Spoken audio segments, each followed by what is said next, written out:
Thanks for coming. Come on in. Do you want a beer? And we're going to start winning again. Welcome to the Midwest Sense Podcast, where we make sense of it all, brutally. I'm your host, Andrew, and we're here to give you a voice.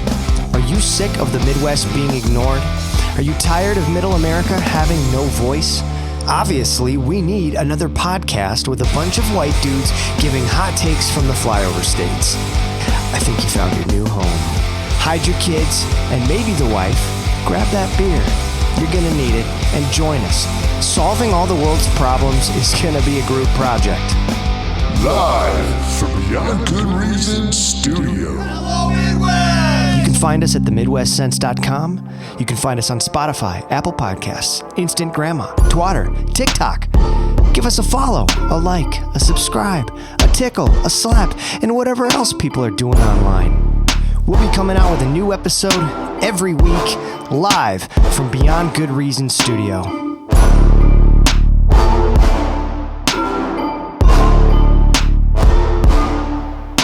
Welcome back, my hindsight heroes. Welcome to the Beyond Good Reason Studio. Thanks for joining us on another Friday edition of Midwest Sense.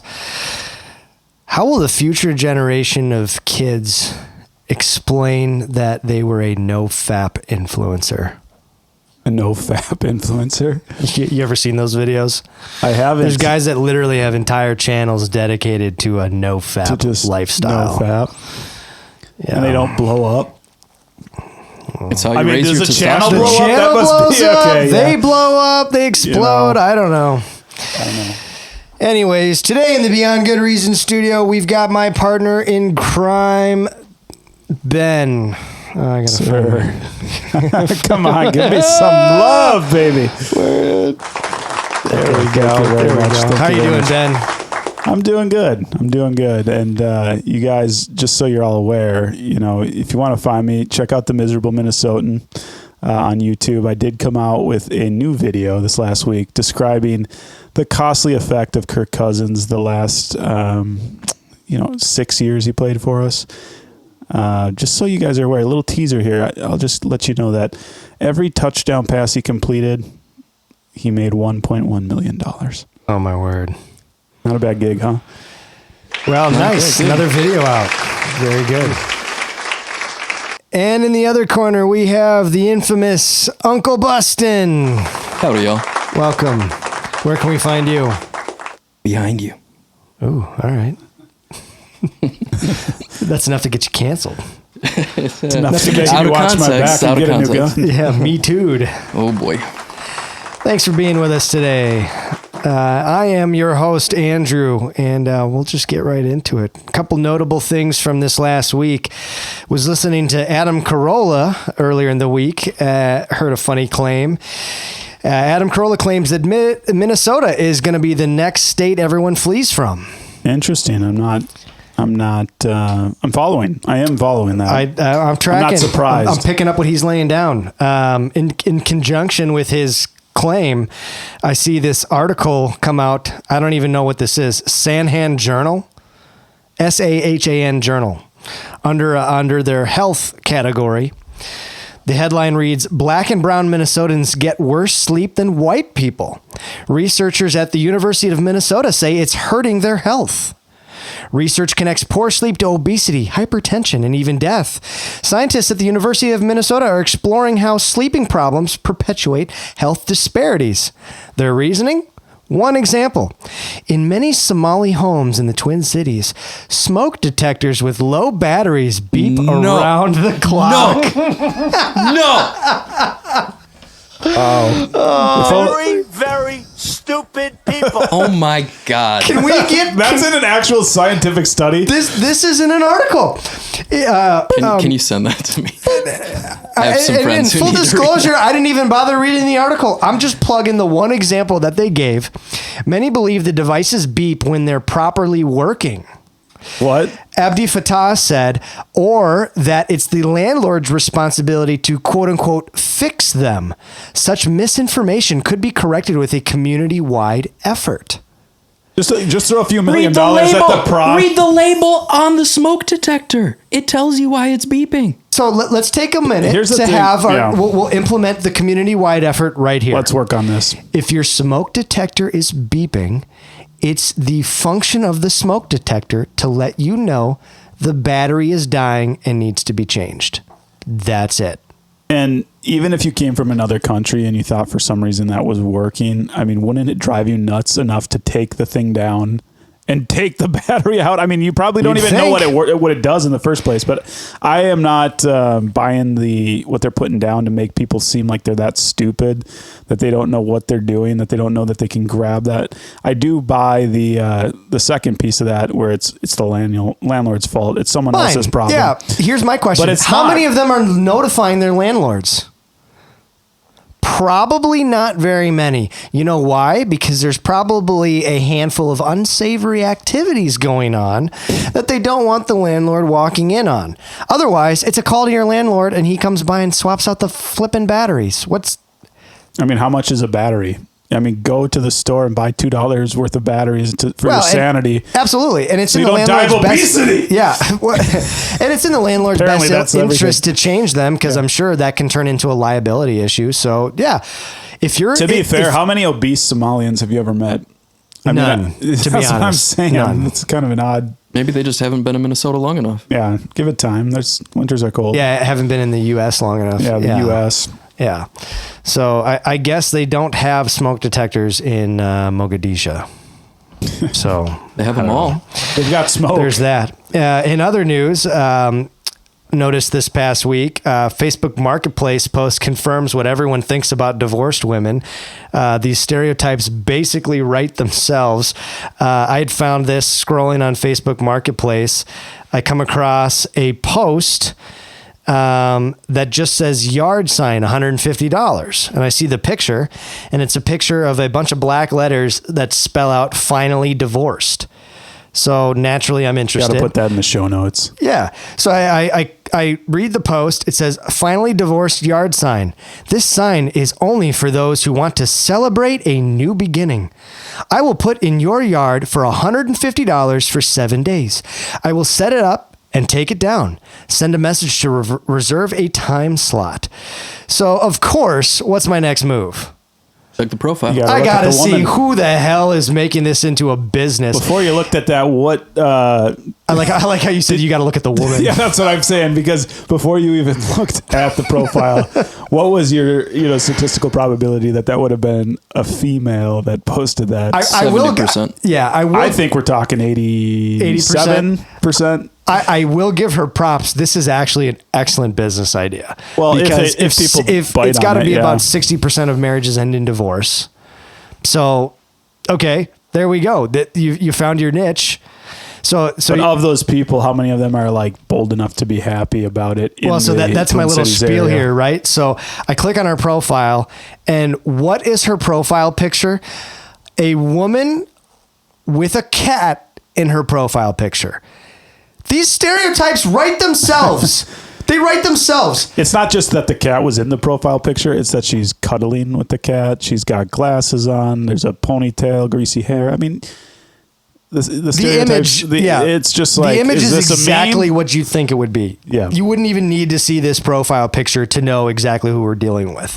And what a way to subsidize and capitalize on your own miserable divorce, then turn it into a business with your leftover sign. I mean, how much did that sign cost her initially? I mean, it could be a great investment for her, but Probably $150. it's probably She's just trying to break even. She's like, it was $150. But here's the part that I don't understand, and you kind of already mentioned it.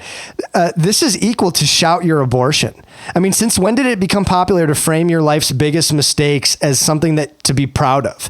You screwed up your marriage. No matter which way you look at it, you're either a lousy judge of character, or you don't know how to choose a good partner, or you screwed up a good thing. Either way, you look dumb, and our culture needs to bring back some shame. I mean, there's no reason for these people to feel proud about posting this sign in their yard for all their neighbors to see. Hey, look what happened over here. She's reclaiming her life. Here's the thing, and even if you do feel that way, to put that outside says so much negative things about your character. It's a bad look, and it's thirsty. It's bad. You're now advertising yourself. Oh, dude, you're single back on the market. That's all all you're the doing. single dads are like, can Halloween come any sooner? I want to go trick or treat at that house. Like, right. Divorced? Oh man. So did you have some That's statistics? scarier than Halloween, if you ask me. Yeah. So statistics on divorce. What group do you think has the highest divorce rate in the United States? Are we talking a racial group? I'm talk being broad because I want to hear here. what you think. Pick one. Pick a demographic. Who do you think is the highest? White women. I mean, it takes two to tango, but lesbians. Yeah. Lesbian couples have the highest divorce rate, above 70%. Fascinating. And when you look at the reasons that they've listed for their divorce, it's the same reasons as straight couples. Yeah. So you have lesbians don't exist. It's the same. It's the same reason straight women give for divorcing heterosexual Don't you feel, though, relationships. for divorcing men. Yeah. So you have abuse, you have infidelity, you have disagreements over money, etc. And then in conjunction with that high statistic, what group do you think has the highest percentage of domestic violence reported? Oh, lesbians. Lesbians. For sure. Yeah. So, and the inverse is true as well. I already know this, that gay couples are the least likely to get divorced. Least likely to get divorced. Yep. And they are also the lowest reported domestic violence. So the men staying with the men and being gentle with the men, because the men just marry their best friend. That's what a gay couple is. Yep. So the problem here, folks, and they're probably not the most violent by nature. So if you're a woman mistakenly listening to this podcast, I think we can all see the writing on the wall here. You're the problem, honey. Oh, man. Do lesbians even exist? I mean, every lesbian that you come across has probably dated a man at some point in their life, right? I'm not saying that gay guys haven't dated a woman. I think lesbians have just had some bad sex. Well, I mean, a lot of it. I want to know if sex is such a big, part of the divorce in the first place. I mean, not to drive this. I mean, two women, do they ever put out when they're mad at each other? I mean, that could go on for years. That could go on for years. I mean, that's the Sahara but Desert. It won't because they'll just get divorced. Yep. So here's not to drag this to an unsavory end of the spectrum, but to your point, if lesbians really exist, obviously they exist. But within that, I want to know how many lesbian relationships include penetration. That's what I want. That is what we're all wondering. That to me, that's the big question. When does the spaceship make it to the spaceport? Right. Like how many lesbian relationships have the cruise ship docking at the harbor? So I have not asked all of my lesbian friends this question. All of them? I haven't asked them all. But you're a better man than me. I can't even think of one lesbian that I know, let alone. I don't know. Sounds like I know a multitude. I have a few, people through my job that. Yeah. Anyways, go ahead. Of the ones that I haven't asked, but it has come up with multiple that do use a strap on. So it's not the solution. Are you giving us an anecdotal percentage? 25%. Of the ones that I know personally, and that's just because I haven't asked 100% of them. Oh, well, now but we know. Out of the ones I know. Now we know what you're going to be busy with this week. Yeah. No, I'm going to send a Justin's text in the a few field. minutes. He's in the field. I'll get back to you guys shortly with some updated stats. Any chance we can get an update later in the show? Yeah. Yeah. No, I'll see what I can do. All right. Get busy tippy tapping. Anybody else have any notable items of the week before we move on to this day in history? I don't think going so. once, going twice. The eclipse didn't kill us. Yeah, the eclipse. We're still here. I guess I forgot about the eclipse. It was a cloudy day here. So I like how we spent like an hour talking about the eclipse, and now it kind of sucked. Well, it was it was so interesting though. There was so much to it. It was interesting. Yeah, and who knows? We're not through it yet, boys. Well, remember we still have until May 19th. May 19th, guys. Yep. Okay, so we're all still on pins and needles. Good day to go to heaven. Yep. All right, moving on to this day in history, April 12th. This day in history. Boy, I had trouble deciding which ones to pick and which ones not, and so we might have a handful here, so we're going to try to move quickly. In 1869, North Carolina legislature passes anti-Ku Klux Klan law. North Carolina ratified the 15th Amendment to the United States Constitution, guaranteeing the right to vote to all citizens regardless of race or color. Nice.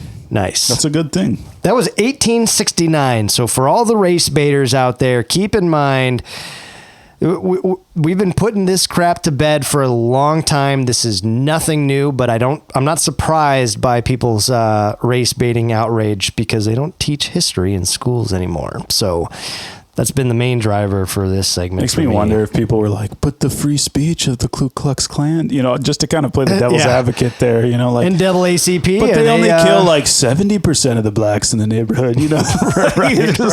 I think there's got to be a line somewhere. I'm sure Sorry, they did. libertarian. I'm sure they did try to defend that. I know. But then it's the same thing as what was going on with Harvard and the anti-Semitism. It's like, okay, you have a right to free speech, but it's hate speech. But when you're trying to kill people, hate speech is free speech.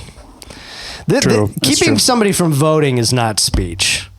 That's oppression. So yeah. So especially if they are like actively oppressed, because you're not allowing them to vote in any shape or form. If you're an American citizen, asterisk. If you're an American citizen, you can vote. That's the deal. I think felons, that's the deal. Felons should be able to vote too, I think. Boy.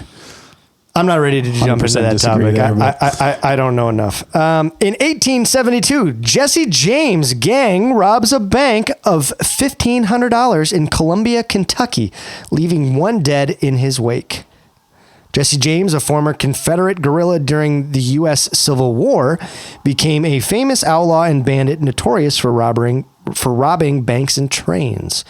With his younger brother Frank, he was the leader of the James Younger gang formed with their associates. Incredibly, he evaded capture for more than 15 years. Eventually, in 1882, he was shot in the back of the head by fellow gang member Robert Ford for the reward money. There's no honor among thieves, huh? Dude, I always wanted to be a bank robber. Wasn't Jesse James the name of the guy who married Sandra Bullock? Was in OC Choppers or something? Yeah. The neck tattoo guy. Yep. One of the many. Yeah. It's kind of a prereq to have a neck tattoo to be on OC Choppers. Dude, hey, if your name is Jesse James, look out. I mean, you got some carte blanche to do whatever you want. In 1892, George C. Blinkensderfer patents portable typewriter. On April 12th, 1892, the first U.S. patent for a truly portable typewriter was issued. The patent was issued to George of Stamford for a typewriting machine. The machine worked on the principle of a revolving type wheel that reduced the number of moving parts from 2,500 down to 250, improving reliability and reducing the weight by 1/4. The Blinkensderfer Manufacturing Company eventually became one of the world's largest typewriter manufacturers. So pretty interesting. 1892, the typewriter. The name is the most interesting. It's a flippin' mouthful, man. Yeah, man. That's not a very marketable name. Yeah. Where's your stage name, guy? Right. You can fit that whole name on your typewriter BMC, label? that's what we'd call it. Blinkensderfer Manufacturing Company. Yeah. Try branding that in 2024. Oh, here we go. All right, we got to do some guessing here. In 1926, this famous director released his first film called The Pleasure Garden. Who was this director? 1926? Chaplin. 1926, movie director. You said Chaplin? And Charlie? Oh, no. Hitchcock. Bam! Dang. Alfred Hitchcock releases his first film as director, The Pleasure Garden, in England. The silent drama was made in Germany. Alfred Hitchcock was an English filmmaker known as the master of suspense who directed over 50 films and earned 46 Academy Award nominations back when Academy Award nominations meant something. He was a legend. His films won 6 Oscars, though he never claimed the Best Director trophy. That's a shame. Can you guys name at least 3 of his movies? We've got Rear Window, Psycho, and The Birds. Those are all 3. Psycho, one of his movies? Psycho, or Vertigo was another one. Vertigo, there you go. All right. But Psycho was his. I have not seen all of them, but I haven't seen The pretty good Birds, but handful. I've seen the other 3 I mentioned. They're fantastic movies. His most well-known films include Strangers on a Train. Oh, dude, you're right with Psycho. Strangers on a Train, 1951. Dial M for Murder, 1954. Vertigo, 1958. Psycho, 1960, and The Birds, 1963. Hitchcock's films have been noted for their distinctive Hitchcockian, quote-unquote Hitchcockian, I'm not making that up, he's got a verb, Hitchcockian style, including the use of camera movements to emulate a person's gaze. Growing up, before I saw the movie, my mom always talked about The Birds being like the most frightful, scary movie Really? ever. Have you seen it, Justin? Yeah, I know someone who has a phobia of birds because of that film when they Oh, were a kid. come on. I've never seen They it, but watched it always when they were sound really cheesy. young, and now they hate birds. The Man Who Knew Too Much, 49 Steps. I'm trying to think of one more. Fantastic films. I mean, Which one's your favorite? Is it South by Southwest? I think it's called South by Southwest. They're all fantastic. The Man Who Knew Too Much is pretty good. Same with the 49 Steps. I mean, they're very If you have M. any Night interest, Shyamalan type. yeah, that's why feel M. Night to 'em. Shyamalan is so good. I mean, Yep. not nearly as good as Hitchcock, respectfully, but you know, it's the storytelling with the cinematography that makes it interesting. I've always find, like, as someone who enjoys filmmaking, that's, you know, very little special effects, but a lot of camera work to tell the story makes it. Well, and Very intriguing. it's he works with like negative space. He, you know, they call him the master of suspense, and that's the same with M. Night, because the whole deal is it's not like blood and gore in your face. That's why it's scary. It's the negative of that. It's all the unknown. I mean, Signs was scary as heck, but that's because you couldn't really see the alien. You could hear it. The suspense was there, but you didn't even know what you were dealing with. That's what brought on that fear. Fantastic director. In 1938 in New York, this one I found really interesting. The first U.S. law requiring medical tests for marriage licenses was enacted. Almost all states in the U.S. have dropped any blood test requirements before getting married. The only partial exception is New York, which requires that Black and Latino applicants for marriage licenses take a blood test for sickle cell anemia. The law allows religious exemptions, and the results of the test won't affect anyone's ability to get married. When I was researching... So what's the point of the blood test? Is it to make sure you're that not related? Yeah. Okay, Right. that's what I was thinking. Right. And I think that's primarily driven by the high Jewish population, because it's my understanding that that the Jews wanted to keep it in the family, so to speak. They wanted their Jewish son to marry a nice Jewish woman, and they had, you know, they wanted to keep so many degrees of separation among the families. And so part of the reason for the blood test is to make sure you're not marrying your third cousin. Is your blood pure?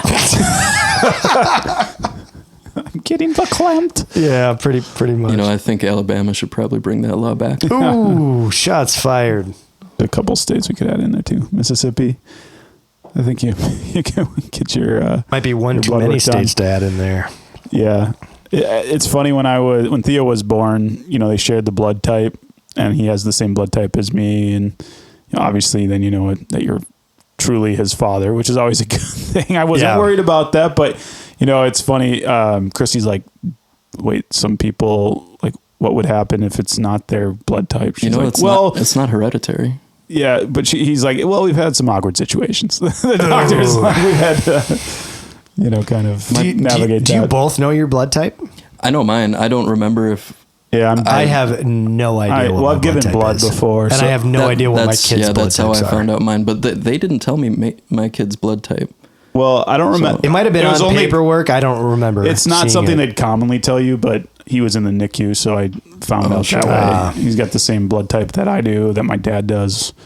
B negative, the most rare type. Or one of them. Very nice. Which one's the one that is that works with every blood type? I think O negative. O negative can donate. No, I get them confused because I'm O positive. So there's one that can donate. The universal donor, I think, is O negative. If you're O positive, and it's, I was thinking O positive was the one that can be donated. I think I can receive any type. So mine's kind of cursed because I can only receive the same as mine. I can only get, people can only, it's really rare. And then the people who have my blood type can only get blood that's B negative. So when I gave blood in college, the Red Cross called me literally every day for 50 days in a row. Whoa. Asking me to come back and give blood. And I was like, They pay you for it? No. If they paid me, I'd be back instantly. But you have to wait like 30 days or 40 days between donations anyways. But I did give plasma when I was broke for a while. My blood type's like maple syrup. So there you go. I'll be dead before I'm 60. It's probably the truth. Ben might find this sports ball fact interesting. I threw this one in here just for you. 1940, NFL cuts clipping penalty from 25 yards down to 15 yards. That'd be a crazy penalty. 25 yards. Quarter of the field? Yeah. That's wild. That's a huge penalty. In 1945, U.S. President Franklin D. Roosevelt dies in office, and Vice President Harry Truman is sworn in as the 33rd U.S. President. On April 12, 1945, painter Elizabeth Shootamoff? Was she a lesbian? Painter began work on a portrait of U.S. President Franklin D. Roosevelt while he was in Warm Springs, Georgia. She began her work at about noon on April 12th. While Roosevelt was being served lunch during the session, he complained of having a, quote, terrific pain in the back of my head. I'm assuming that wasn't her staring at him. He slumped forward, unconscious, and was taken to his room where he later died. He had suffered a cerebral hemorrhage. Shotomoff never completed the painting. Roosevelt's death shocked the world, especially as the Allies were mere weeks away from a victory over Nazi Germany in World War II. Wow, that's pretty huge. You'd think for someone who's, doing portraiture, that would have been the perfect situation for her to finish. He's not moving the muscle. Yeah, don't bother him. He's perfectly this is still. A great shot. I've been waiting for this all afternoon. All right. I can't believe he was president from 1933 to 45. So that was a long time. 12 years. Wait, what? He was. Aren't you only allowed 2 terms? No, I know. I think the term limits came into play after that. He was our longest term president. Yep. Kudos to you for looking that up. I didn't. I remember that, but I didn't know the exact time frame. So he could have gone on forever until. So was that just one full term? Full term. 33 to 45. Yeah. FDR was liked by the people. He's the only U.S. president to have served more than 2 terms. Oh, so it was still 4-year terms, but he did 3 of them. Okay. No, His initial 2 terms were around the Great Depression, while his 3rd and 4th saw him focus towards America's involvement in World War II. Wow. So he died in his 4th term. Halfway through. Okay. Yeah. And a lot of people, I haven't looked into this, but if you're more right leaning on the economic front, they hate his policies because he used the government so much to stimulate the economy. But, if you ask our grandparents, they probably thought he was a great president. So. And maybe it was needed back then. A lot of people are saying that about the guy right now. So. I'm Joe Biden's husband. In 1946, Syria gains independence from France. And look where they are now. Should have stuck with the wine, cheese, and hairy armpits, and they probably would have been just fine. We feel bad for you.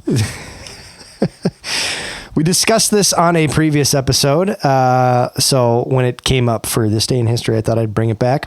In 1955, the polio vaccine tested by Jonas Salk was announced to be safe and effective and is given full approval by the U.S. Food and Drug Administration.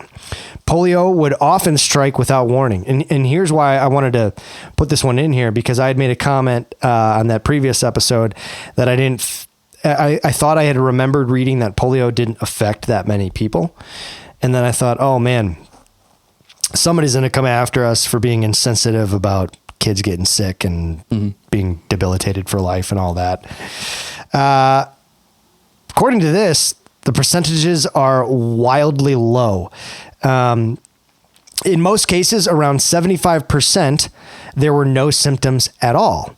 But in 0.1 to 0.5%, so not even a full percent, half of a percent on the maximum end of the spectrum, 0.1 to 0.5% of infections, the patient would suffer from mild or debilitating paralysis.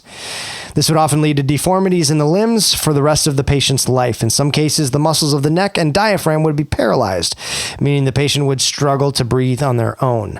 In the early days, this required the use of an iron lung, a large negative pressure chamber that breathed for the patient as they lay inside. On April 12th, 1955, scientist Jonas Salk announced the first successful polio vaccine, which was rapidly adopted around the world. When the news was announced, Salk was greeted as a hero, and some members of Congress even called for the day to be a national holiday. Thoughts? What a terrifying COVID. sickness. I mean, Sorry. 1961, Soviet cosmonaut Yuri Gagarin became the first human to travel into space and orbit Earth aboard the Vostok 1 spacecraft, if you believe that sort of rubbish. oh, you guys are nuts. Absolutely. Man, I've had some little comedy bombs here, and I'm getting no giggles. I'm trying. I was letting the laugh track have it all. You know what do I have? It is a live audience. There we go. All right. 1990. James Brown moves to a work release center after serving 15 months of a 6-year sentence for weapon and drug-related convictions. The Sex Machine guy? Yeah. Get on up. Yeah. What is that? I Feel Good. Yeah, That was James Brown. 1991, U.S. announces closing of 31 major U.S. military bases. I thought that was kind of interesting. We That's didn't a close lot. them. We just relocated them to other countries. That's not what it says here. Well, Computer knows. I have no idea. But that James Brown thing, that's kind of wild. Like to me. think he was in prison 6 years and then, For weapon and drug-related convictions. I feel like there's some fishy stuff going on there. Why would you send a guy like that to jail for 6 years? Well, for weapon and drug-related convictions. Well, right, but like, how bad was it? Felony level bad. Arguably, music genres know no bounds when it comes to I know, that's thuggery. Well, I know, but you'd think that stuff like goes on all the the time with original Lil famous Wayne. people. Yeah, like you don't see that happen with tons of gang rappers.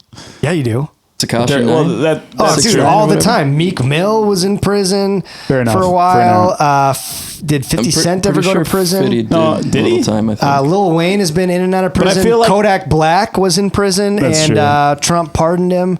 That's true. I mean, the list goes Okay, on. These I guys stepped are in in it and out of there. prison all the time. But I feel like there is a level of fame where you're able to do just about anything and get away with it. That's true. Absolutely, that is true. And you really wonder, are they putting you in general pop? yeah. Or is this like Narcos or like one of those mafia shows where you see the mob boss in prison, but it's really like a 4-bedroom, like a 4-bedroom corner here's what's unit with like their own Not to make this a bathroom race and- thing, but have you ever heard of like a person from a hair metal band of the 80s, like Motley Crue? They did horrible things. Oh, yeah, They for never sure. went to jail to my knowledge, or were never an extent, White privilege. There we go. Which band?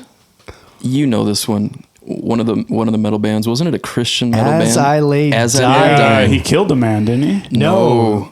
So he had a even hitman, worse. hired a hitman, He right? tried to kill his hire wife. a hitman to kill his wife, and it turns out it was an FBI agent Informant or posing whatever. as a hitman for hire. There, and I think there's some sort of But isn't that documentary guy, what out was his about name? that. Radke or Robbie? No, you're getting Falling in Reverse guy confused with As I Lay Dying. Ronnie Radke is the guy Ronnie you're Radke, thinking I'm of. thinking of. He got in trouble for I don't want to say because I don't know exactly. But he got in trouble for some stuff. What was the guy's name from As I Lay Dying? I can't remember.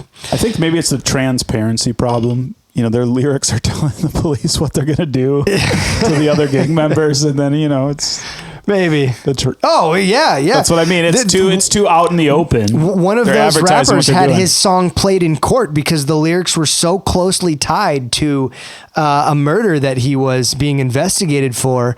It was literally like, you know, 2 shots, he goes down, I stashed the gun, blah, you know, there's a whole bunch of memes about it. It's kind of wild. No, it's just creative and then you got storytelling. Snoop Dogg Right. selling ice cream, you know, in his old age. Man, what is going on? Dudes everywhere. Speaking of Snoop the Dogg king of selling weed, ice cream. selling ice cream, working with Martha Stewart. That She guy's- went to prison. Yeah, Look what happens when that's you what I'm saying. associate with gangsters. Did you see what Prison. Mike Tyson is doing? He just released, and this could have just been a the spoof. weed podcast? He's making selling weed edibles shaped like ears, little gummy ears. You guys, you got gotta to try one of my edibles. Seriously, guys. This is so good. I'm going to hit you. 1999, U.S. President Bill Clinton is cited for contempt of court for giving, quote, intentionally false statements in a sexual harassment civil lawsuit. For Bill Clinton, the seeds were sown The seeds. July 1995 when Lewinsky became an unpaid summer intern at the White House. I don't think they were actually sown, though. No, they were spilled. Well, so we That's what I'm saying. spilled, shot, dribbled. We get to that here in a minute. She moved to a paid position in December of that year. She earned bet she did. She earned every dollar. Between then and March 1997, she said in a later statement she had 9 sexual encounters with President Clinton, including sexual acts, though not actual intercourse. One might say he was getting oral in the Oval Office. However, after repeatedly denying an inappropriate relationship with Lewinsky, the president finally acknowledged the affair in a televised speech to a grand jury in August, 6 months after his strenuous denial. But he insisted that because certain acts were performed on him, not by him, he did not engage in sexual relations. Loopholes, man. I wonder if how they broke them. It's like, we're going to have Hillary. You're gonna have to kiss your wife in front of Congress to prove that you didn't bang another woman. He's like, all right, just I did impeach not me. have I'm done. sexual relations with that woman. Monica, you look good in your little blazer. Anything's better. She was than Hillary. 21, dude. Anything's 21 better than years Hillary. old. Well, He was- that's not that bad because after this, he started going to Epstein Island all the time. There you go. That's true. Monica true. Lewinsky was. I don't think that's in this day. She was his on gateway history. drug. She was his gateway drug. That's right. Jeez. 2023, New York City appoints its first ever rat czar as Kathleen Karate becomes the city's first ever director of rat mitigation. Where did I just hear about this? Reminds me of Ninja Turtles. Disgusting. What's the You have such a rat problem that you have to create an Master entire Splinter. political position. Yeah, Ninja Turtles, anyone? Master Splinter in the sewer? You know. 2023, on this day in history, U.S. Environmental Protection Agency proposes landmark set of pollution regulations to drive down greenhouse gas emissions, including electric vehicles making up 67% of new passenger car sales by 2032, which I think is morally reprehensible. I don't agree. know. I don't know how you can if we force can anybody get into that. Yeah. It's just there's so much data. It's such a huge topic, but it is such a simple topic. Oil is a renewable energy. I don't care what anybody tries to tell you. There are only so many minerals on this earth. Go Google image search a lithium mine. Talk about raping the earth. Yeah, and it really was shocking when you looked at the Republican debates to see who was actually of that mindset. It was Vivek Ramaswamy and no one else, basically. Yeah. Well, because he sees the economics of it, and it's Well, not he sees feasible. he understands it all. I mean, I think DeSantis maybe had something in that camp, but something. I don't know. Anyways, that concludes On This Day in History, April 12th. This day in history. So, moving on to some Midwest nonsense. We're going to do something a little bit differently. I have a handful of clips that we're going to go through, sort of kind of a lightning round of nonsense commentary. So we'll jump right into that.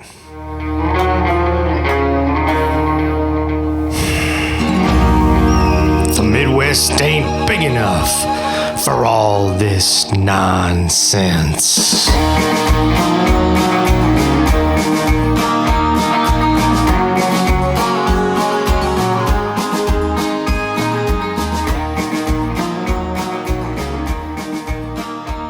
All right, first up on the docket, we have, I don't know if you guys have caught this guy making the rounds online, Andrew Wilson. He has been going around in all the red pill type content podcasts. He's a sort of, may I be so bold as to say, out of shape, as far as I can tell, version of Andrew Tate. But he's an interesting guy and an excellent debater. Andrew, I have never once heard you preach the gospel this entire podcast. Why would you preach the gospel to people who have no understanding of what you're saying? They Because the only gospel is what understand secular saves. values. So what you do is you break down their secular values and then you give them a replacement. But you're going to preach to these f***ing degenerates? They don't give a shit. They don't care. You can't reach them that way. This is you not think, the you love think of you're Christ. better at this than me? I've been doing this for years. I'm Christ highly has skilled never at it. You know how called many people- DMs I get from different people saying, holy shit, thank you? I've never heard this before. Why, your weak ass is about to run out of the room the last 15, the home stretch. Weak. I just want to say he doesn't represent what we believe. You're damn right I don't represent. Doesn't represent- I represent I know something he that's does not actually represent powerful. Christ's energy. Okay. You should get out of here. I'm kicking you off for Brian. Get the f*** out of here. Amen. Maybe Ben has some differing thoughts, but to me, if that is not the perfect, I don't know why he didn't bring up pearls before swine, but maybe because that literally would have been meta pearls before swine in that situation. But that's exactly what he's explaining. He was saying the same thing, yeah. Like you don't sit here and throw this out to people who are so far removed from any sort of values. It's a waste of your time. Yeah, that's where I'm actually going to disagree. I do agree with the main point. I think there is a time and place to share the gospel. I agree with that, but I've seen the gospel shared with people on more of an interpersonal level, where even if they are living a degenerate life and you like have a conversation about, what do you believe? Here's what I believe. Which one's going to win? You can kind of come to this agreement and there's the Bible being like a two-edged sword can cut through a lot of that degeneracy. But I also see his point too. When you're on the Whatever podcast and people are there to flaunt their lifestyle, Yeah. and you have hundreds of thousands of people watching online, you're not going to get much of a reaction you're not going to make much of a difference if you're just not providing some sort of persuasive context for what you're doing in the first place. Well, and that clip isn't long enough to give enough context, but from what I gathered from the clip in the comments is it sounds like the girl that was telling him that, you're not preaching the gospel. She has an OnlyFans. Yeah, or did she? Or I couldn't remember if she had one or if she still did. She's an OnlyFans girl. Yeah, which is completely hypocritical. Yeah, and so I mean, basically, what they're doing, you're not Words showing the without love action. of Christ. Yeah. Well, what are you talking about? These people are so far removed; they're not even ready to have the conversation. It kind of reminds me of the boomer debaters who will cite the Bible as its own authority source to somebody who doesn't believe in the Bible. It's circular reasoning. If I don't believe in the Bible, how are you going to tell me that the Bible is true? And then when I say, okay, how do you know that? Well, because the Bible says so. Well, of course it does. Of course it does. I mean, Yeah. Kamala Harris is a truthful person, according to who? Kamala Harris. She says she's telling the truth. Well, of course. What is she going to do? Tell you she's a liar? Of course. It's a self-fulfilling prophecy. So I think that's kind of his point, is like these people are so far removed from any sort of truth, you can't even agree on reality. If you can't agree on reality, how are we going to agree on something that's spiritual and metaphysical and not even And the in one realm thing of I'd discussion? say with like the word of God, though, is it's got more power than most words. I will agree. If you're just bashing people over the head with the Bible, it's not a very effective strategy. I used to have this conversation with somebody that you know, from our old church. You could probably guess without saying who it was. I think I know. Yep. And I think he's since become like a Catholic priest. Yeah, I know who you're. Anglican, but yes. But my retort to him was, okay, so why aren't we going to strip clubs then and trying to talk to the strippers while they're doing their thing? I know people that do that, but not men for obvious reasons. Well, and how long does that last? I've heard it's been all pretty of 14 effective. seconds before the bouncer comes over and is like, it's cool and all that you paid the cover to get in, but you're not enjoying any of the lap dances. So, that's just they shouting need to Bible do it verses. right. First, they get the dance, then they get the private room. That's when they preach the gospel. You got to get them one-on-one and meet them where they're at. You know what? I'm suddenly feeling called. God's speaking through you? I think I'm going to head into the mission field, guys. You feel something stirring inside of you? Something is stirring inside of me. Hey, you remember did you guys ever look, you remember Triple X Church? It was like that anti-porn website way back in the day. That brings back a ton of memories. They used to go to like strip shows, porn they would go shows to like or the whatever, conventions and share the gospel and stuff. Yeah. But that would be a very challenging mission field to not stray away from, I would think. Yeah. I mean, I don't want to hate on it, but again, my point being is everything you believe in comes from scriptural context. I think you can describe like we have all fallen short of the glory of God, like Romans 3:23, and then describe what that actually means. Like we've all sinned and fallen short of the glory of God. You got to get people to understand they are sinners. And you don't have to tell that, most people can come to that conclusion on their own. I don't think they can. Maybe not today. They're absolutely blind today. to it. Yeah, I don't think ever. I mean, disagree. Look at Saul. Just from my own look at Saul to experiences. Paul. Yeah. Who took the scales from Saul's eyes? Was it Saul? No, he was out there slaughtering Christians. So, and again, I'm not saying that we can't be the tool. No, you're right. I don't believe we can actually or the vessel that these things happen through. But I don't think anybody is coming to these conclusions by accident or on their own. Which is to Maybe your not, point. but I don't think divine intervention is always necessary. But I would think it absolutely is necessary.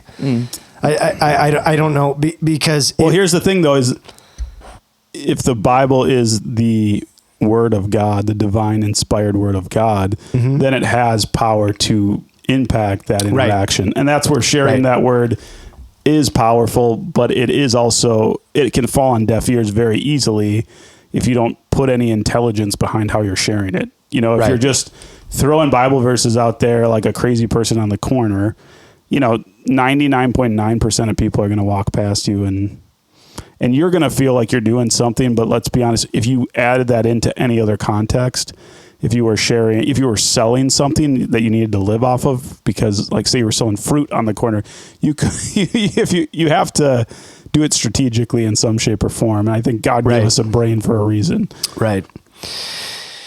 Yep. No, I agree. I think Andrew is onto something as far as, you break down certain barriers first and then you can make the delivery of the truth that you want to, but yeah, you just got to meet people where they're at. So I'm curious with I did dive into his channel a little bit in this last week. The Crucible, right? The Crucible. Yeah. And he's definitely entertaining, but I don't find he like ends up providing any of his own insight. He typically just shows how stupid the other people are. And then I haven't heard a lot of like his own thoughts, opinions. Well, everything that I've watched in while showing how stupid the other side is, he's providing a replacement. Fair enough. So that's what I've seen. It's just that the other side he's talking to doesn't even want to agree on the reality of the replacement. So a lot of the stuff I've seen is he's talking with Destiny. Yeah. And most of it's red pilled based. He's going back and forth between the patriarchy. Dude, Destiny and all has that got stuff. a rough gig. He's constantly being. I would hate to be the guy trying to looking die on like that an hill. idiot. Yeah. I don't even know who he is. He's you don't know Destiny? Blue haired, skinny beta left-wing guy that goes on shows. Yeah, he actually had a long video with Jordan Peterson. He had an recently. open marriage and that famously failed because his he was wife left him now. Yeah. But I can't remember where my thoughts were going with that. Yeah, I don't know. I mean, everything that I haven't watched very much, but everything that I have watched, he does say, this is what you're saying, this is why it's wrong, and this is how it should be. True. But people don't care what he's saying as far as how it should be. They get so hung up on, this is why I'm not wrong.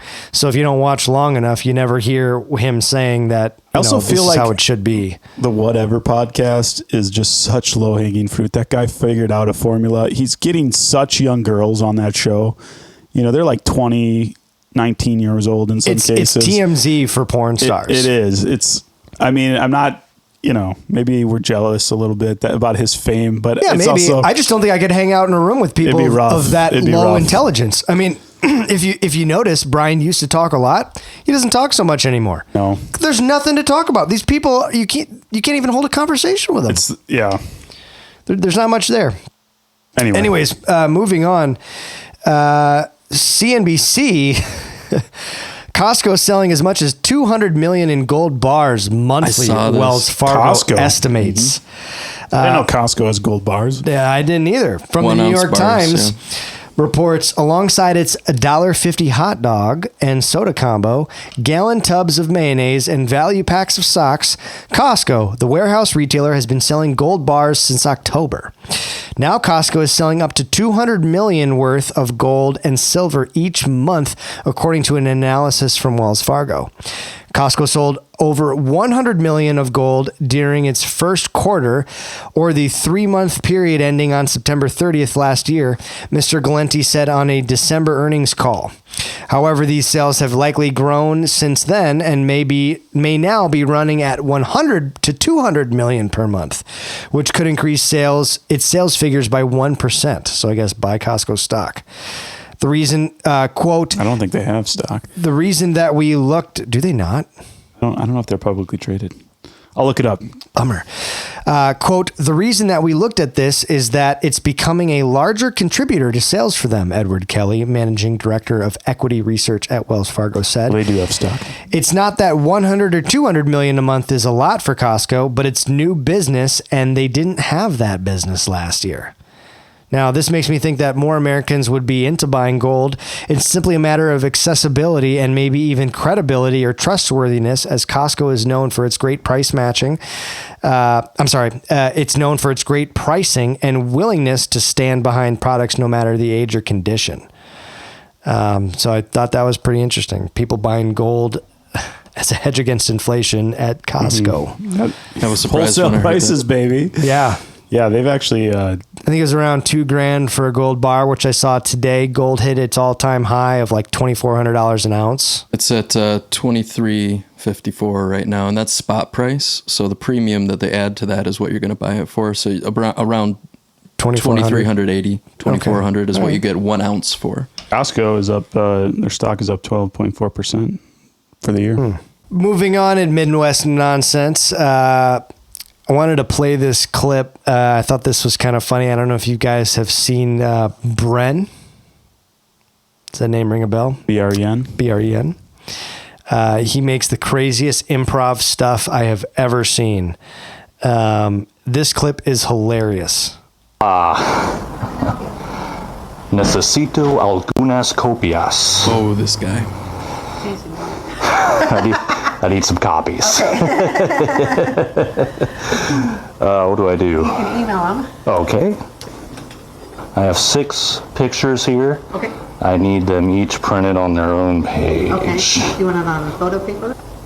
Don't be suspicious. Don't be suspicious. Are you a fan of pistachio pudding by Jell-O? No. I mean, I don't think I've ever had it.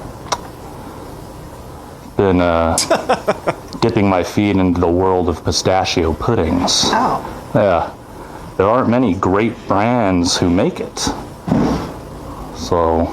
These are the photos he's getting printed. I think I could be a worthy competitor. It's a picture of their own store. It says cheap door, breakable glass. Another picture, I just quick need the set. startup money. 660 model lock pickable. Is this? 23. Why do you have a picture of our store? I'm sorry? Why do you have a picture of our store? You can see those? Yeah. Oh, Hey, Amber. I wonder if it's okay to print all these things. I just need one of each on their own paper.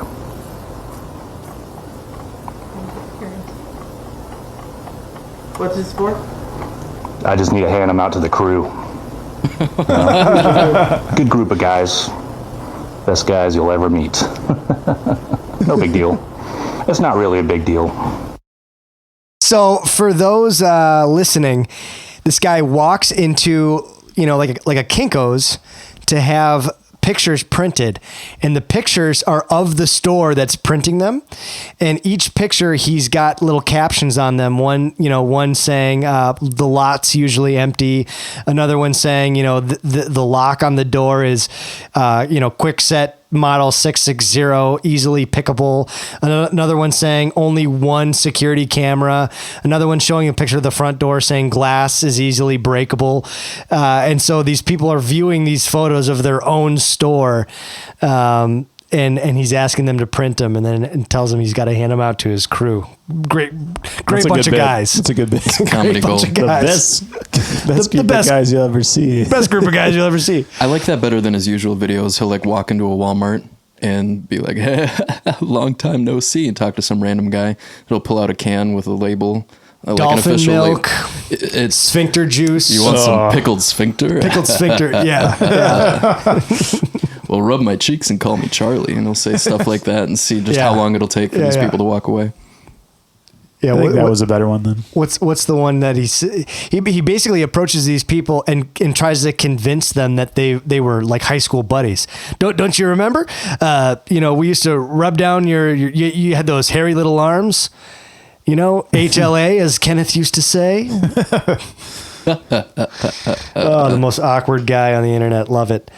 All right, and I think for our last clip, does Uncle Bustin have something here? A bit of a history lesson. Do you know that the women's teams were not allowed to have brackets until 2022? Think about that, and talk about progress, better late than never, but progress. But how we love March Madness, and even just now allowing the women to have brackets and what that does to encourage people to talk more about the women's teams, to watch them. Now they're being covered, and this is the reality. People used to say, oh, women's sports, who's interested? Well, if you can't see it, you won't be. But when you see it, you realize, oh, do you know? A bit. Make it stop. So, obviously our fearless leader's vice president, Kamala Harris, trying to say that the NCAA women's basketball tournament did not have brackets till what, 2000? She said 2022. 2022. And according, so Ben, what's the real stats to combat our vice president's lies? Before we get there, I just gotta say, Kamala Harris is that paper you're writing in high school that's 120 words, and you only got 13, and you're doing everything you can to stretch it out. But according to checkyourfact.com, their verdict is that this is misleading, which I think is a very soft way of saying it's wrong. This claim is inaccurate. It said NCAA women's Division I basketball tournaments have used a bracket-oriented format since 1982, 40 years earlier than what she claimed. It's a lie. Why even lie? It's a lie. Why? Well, and I'm going to go ahead and read this because we burned some of our conversation in text, but it's blatant, very, very provable lying. And it's lying about something that isn't even political. It isn't even partisan. And if you remove the social virtue from the equation, it's a lie that gains her absolutely nothing. Oh, wait. Even better. She, somebody... Let me call her out on it. No, back in 2021, she retweeted someone who had the women's bracket posted on their Twitter. And she said... Oh, my word. She said, oh, you went with number 1 seeds. I thought you were a fan of number 2s. So this just goes to show kind of what literally saw it a year prior to what she's claiming. And there's literally zero reason to lie about this unless you're very, very clearly trying to push an agenda-based worldview upon a very narrow perspective. I mean, this is unbelievable. Why even put yourself out there like this? It makes no sense. Like, she could find another example of progression. Well, it's just going to make... That's hard. It's going to make half difficult. of the country hate her even more, but then there's the other half that is not going to even care to look it up because they don't even care about sports in the first place. Right. I don't really know. So this spawned me to throw this clip in here. All right, so if you didn't have a headache before, you'll have one now. You can imagine what can be and be unburdened by what has been. You know?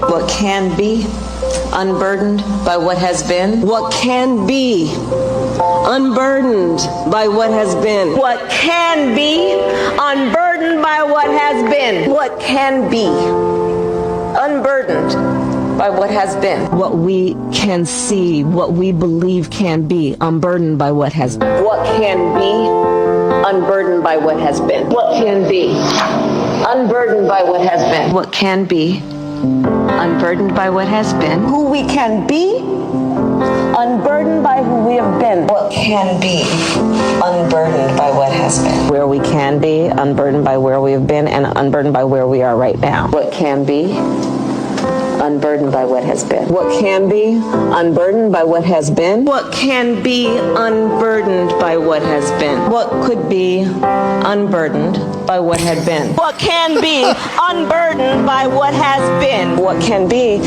unburdened by what has been. What can be, unburdened by what has been. What can be, unburdened by what has been. What can be, unburdened by what has been. Unburdened by what has been, believing in what can be. What can be, unburdened by what has been. What can be, unburdened by what has been. What can be, unburdened by what has. Why?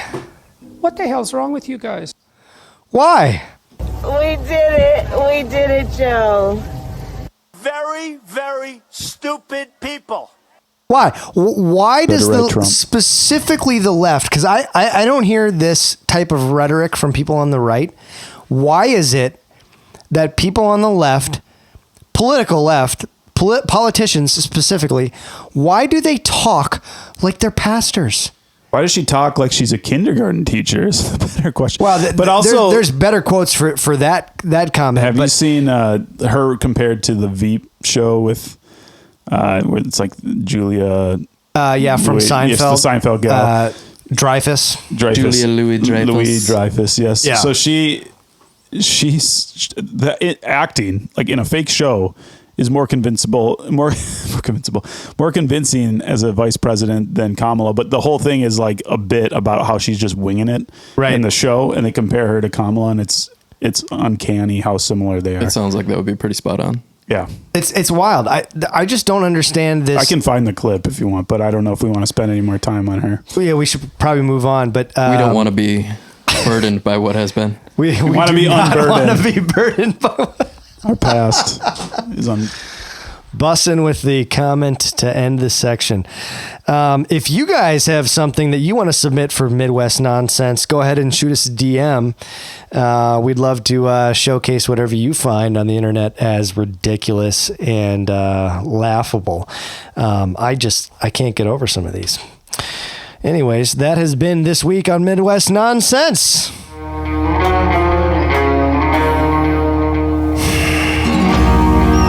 The Midwest ain't big enough for all this nonsense.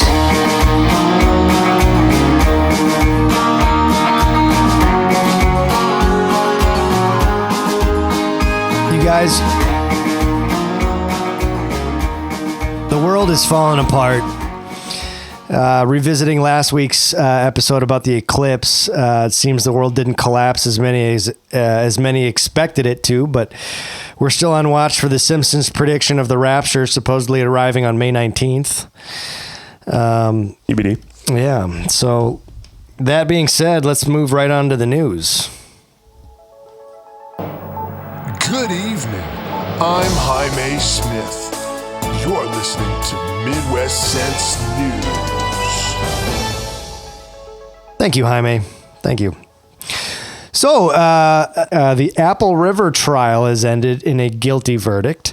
For those unfamiliar with it, as was I until the video from that day was released. I think that was sometime last week.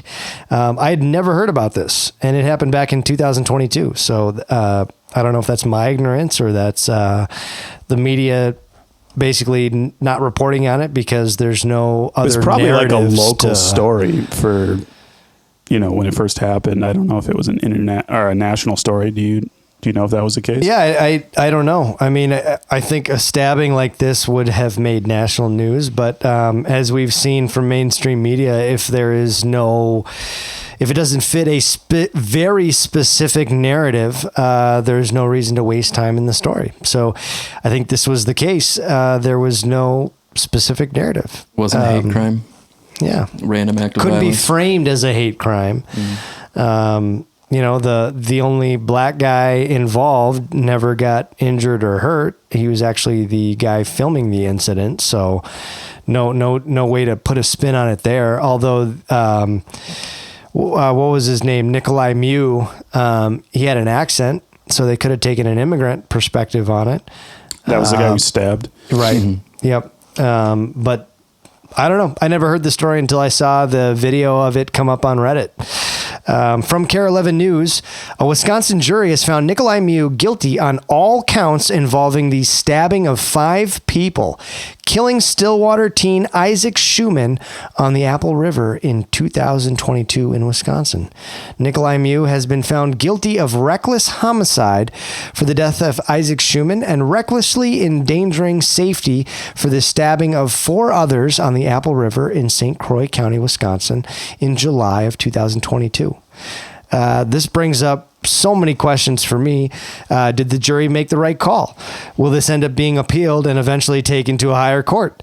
Should there be any charges brought against the underage kids who were drunk, many over twice the legal limit, high on Mary Jane, and arguably were the ones who opened up the altercation to violence by throwing the first punches, not to mention bringing the mob mentality with how many of those young men that surrounded one old man?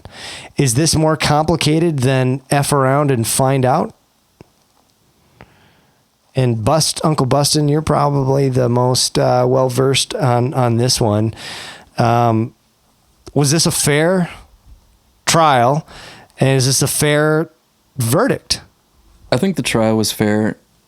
I think the verdict is close enough to fair. It's more difficult to say. So for anyone listening, I would suggest watching the video yourself more than once. It's graphic. It's brutal. I mean, yeah. it's hard to watch the first It's graphic, time. but really to understand the scope of what was happening and all of it happening so fast. But basically, there's a group of teenagers floating down the river, and for those who aren't local, that portion of the Apple River will rent out their tubes, and they'll shuttle you up, a few miles north on the river, and then you float back down to where the rentals take place.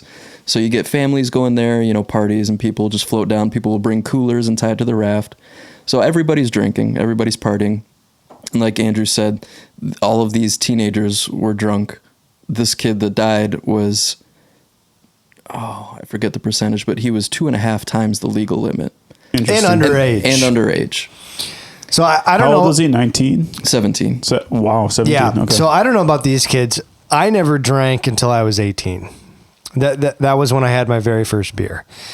That's significantly different than 17. Significantly different than 17. And to be fair, I was living on my own, living in an apartment with grown adults. I guess if you want to count my accidental screwdriver in Mexico, I think I had that when I was 16 or 17. Other than that, I had never drank. But my understanding is if I'm 17 and I have liquor with me, I have beer with me and a bunch of buddies, and we're all getting loaded and floating down the river, I'm avoiding any contact with any adults because I'm already in trouble. I'm staying off the radar. I'm not hanging out around people. I'm not inviting any altercations. If somebody approaches me, I'm floating right on past. Hey, buddy, I'm shit-faced. I'm not hanging out with you. Yeah. I don't know you. So you can go ahead. Well, and I would say I agree with you because we have a very similar makeup in that framework. You know, we're like, okay, we had fear of authority that a lot of kids just maybe don't have today. I think that's a key. But also, you know, because to do that to an older gentleman, you automatically have to have some baseline of like, I believe alcohol kind of brings out whatever's inside of you. So if you're a lot of times if people get drunk, it certainly can transform them. But I think a lot of times if someone's a genuinely happy person, they get drunk, they get goofier. They're not usually getting angrier. Certainly that could be different. But all that said, you get a bunch of kids drunk. They probably already have a baseline of like not really caring about those around them. But then, you know, just from the mere standpoint of you're probably online most of the time. You're probably not interacting with real human beings, especially 2022. We're coming out of the pandemic. And then you get the pack mentality, which I think is big here. You know, those kids in that video, you can clearly see when you have a lot of your friends around and someone's coming at you, especially as a teenager. I think we all probably remember times of getting angry at other teenagers, and you have like your group, they have your back. Yeah, you feel empowered. Yeah. You feel empowered. Yeah. You're going to do anything. It's going to be a story. And you add booze into that.